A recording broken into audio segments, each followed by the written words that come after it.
We're here at a Rake's Progress in the Lion Hotel in Washington, D.C., talking to restaurateur and chef Spike Gjerde. This is At the Table, and I'm Austa.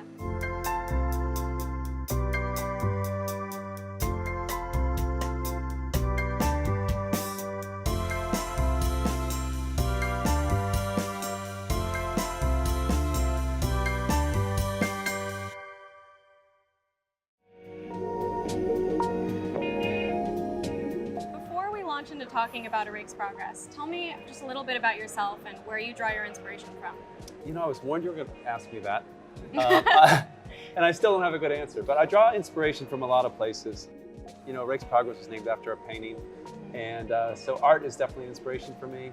More recently, I've been able to, as I've kind of relaxed a little bit as a chef and just kind of gone with what I cared about, I realized that art has always played a role in my life, has always been inspirational. And so when we were thinking about the name for this place, the name Rake's Progress popped into my head more as kind of, I just like the ring of it. In this case, I wasn't super drawn to the imagery of the painting itself, which is really, really dark.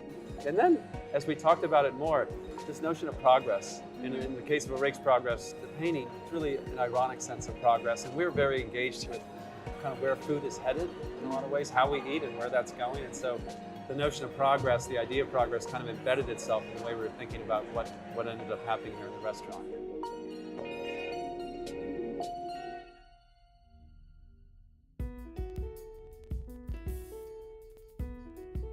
When you think about progress, what comes to your head? I think how we end up feeding ourselves here in this city, in this country, and on this planet is playing a big role on what the planet's like right now. We were just talking about climate change and what's going on. You know, for better or worse, the daily things that we do are contributing to that. For me, one of the big ways that what we eat kind of affects, you know, how we can live here on this planet is the environment. You know, when you're out farming, you're inevitably having an impact on the environment. In this particular part of the world, we have the Chesapeake Bay. We've got this beautiful body of water. It used to be full of fish and shellfish. There's still fish and shellfish in it, but there's no guarantee, I think, given what we've done to it over the last few decades, that there will continue to be. Yeah. So as a resource, we need to think about it like that. For us, a lot of the answer to how we feed ourselves has been answered simply by saying locally. Because a lot of the questions that we're asking about food now get answered in a really good way through local food systems. You know, I ended up thinking about food in this way and ended up looking around and finding that here I'm in the Mid-Atlantic on the shores of the Chesapeake Bay, and I probably couldn't have picked a better place if I thought about it than right here.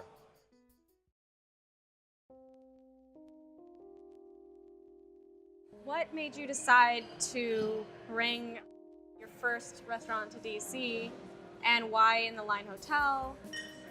So over the years, I'd gotten a lot of great advice to open restaurants like Woodbury Kitchen in Amsterdam or in, you know, God only knows where else.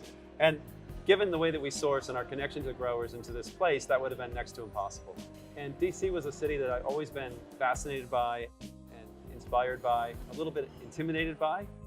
Being in Baltimore and you look down the road and here's DC, and there's a lot going on here, and a lot of really cool stuff. Chefs that I had you know, admired from afar and admired their work.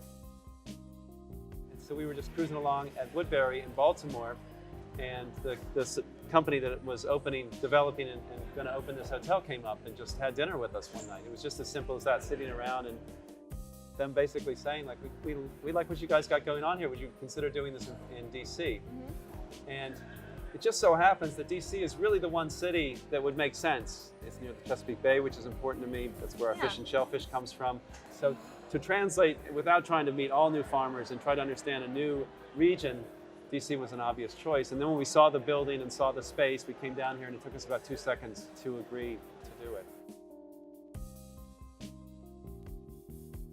I love the bar area. Tell me about your drink program. I know you guys only source from the Mid-Atlantic, correct? So you don't have things like sugar and citrus? Right. It's our goal to return as much value to farmers as we possibly can. And so a lot of times, you know, that means buying more of whatever they have. Right now, it's a lot of strawberries, like the ones in our drinks. But it also means digging a little deeper and seeing what other opportunities there are. And sometimes it means saying no to other things that may come from far off. So in the case of our bar, it's just like our kitchen, it sources locally. So strawberries in season. We make tons of tinctures and things from local ingredients. The bar has actually been more successful in not using refined sugars than the kitchen. We still bake with some refined sugars. So we're buying a really nice organic evaporated cane juice, but it comes from far away, and I'm not wild about that. At the bar, we use a lot of maple syrup and honey, and most recently we've been using a lot of sorghum syrup. Tell me about your favorite food, the food that makes you feel nourished and happy. I would say without question, my favorite food is pizza. And at Woodbury we call it flatbread, and there are a lot of variants, names for pizza across cultures and across cuisines.